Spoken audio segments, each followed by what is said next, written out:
he freed at some point in time today? Freed is a relative term, Shauna. He was pulled back a little bit to a more comfortable position where he was in more of a horizontal position, but there was still 16 feet of that tight tunnel he was stuck in for him to get out of before he would be truly freed and be able to leave the cave.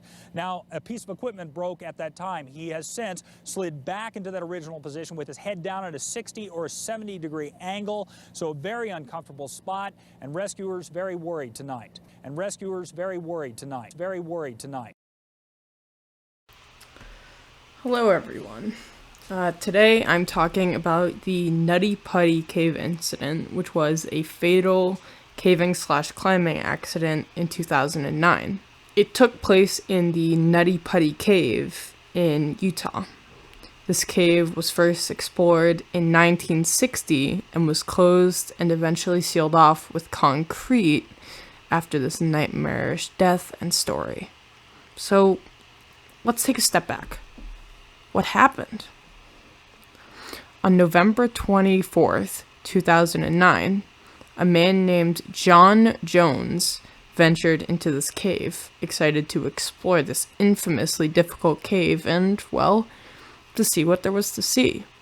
It all went well at first. Jones was with his brother, and he had no idea that just a short while after this entry, he'd be trapped and eventually die after being stuck in a small opening for 28 hours. So, about 400 feet from the entrance of the cave, there's a tunnel called the Birth Canal. John was looking for this to continue on his way deeper into the cave.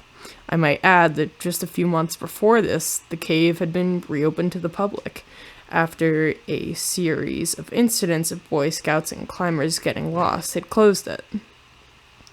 Anyways, fortunately, John mistook a nearby, extremely small, but unbelievably similarly sized, unnamed tunnel to be this Birth Canal tunnel. Just after entering, John got stuck, and with one single action, the 28-hour clock had started ticking. If you happen to be wondering what this situation looks like at this point, well, I'm just going to show you this truly horrifying photo. This is all that rescuers could first see when they got down into the cave.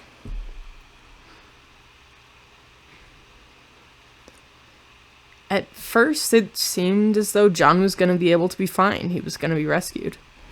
But he was upside down, and all of the blood in his body was going to his head. And moving him would break his body, both of his legs, so badly that the shock alone from this would kill him. He had no food. He had no water. Pulleys and ropes were in action. It was going down. John's life was a ticking clock, and everyone involved knew it. John's heart was working as hard as it could. All of the blood in his body was going straight to his head, and his heart had to do absolutely everything it could to possibly keep that blood out of his head. Just as it seemed as he was going to be fine, he was on his way out. With a super advanced pulley system that these rescuers had put together, an anchor for these pulleys came out of the wall, causing a slight collapse. There was nothing else that could be done.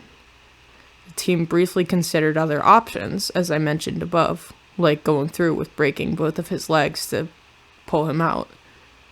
But that would have killed him. They didn't have any options. There was truly nothing that could be done. After 24 hours of horror and distress, and unbelievable strain on his heart, John's body just couldn't do it anymore. Shortly after midnight on November the 25th, 2009, John Jones passed away. The way this whole ordeal had started, he died, upside down, in the dark, trapped. The clock had at last stopped ticking.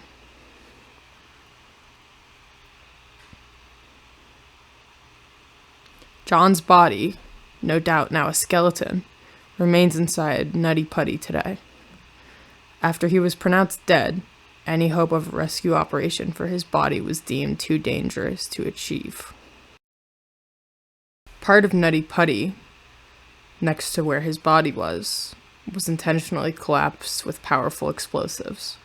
On the 26th of November 2009, Nutty Putty Cave was closed forever.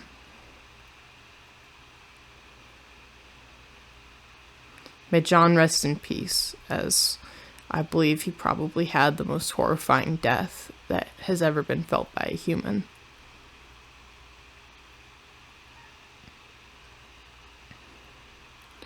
In this video, I painted the name Michael because the last person that subscribed to me, their name is Michael, and I appreciate them for that. If you subscribe with public subscriptions on, I will paint your name in the background of the next video where I discuss whatever I discuss.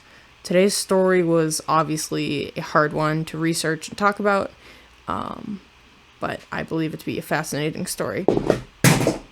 I dropped my phone, and yeah, I hope the viewer enjoys their day, and the next time you hear about this incident, because the photos are everywhere on the internet, maybe you'll know a little more.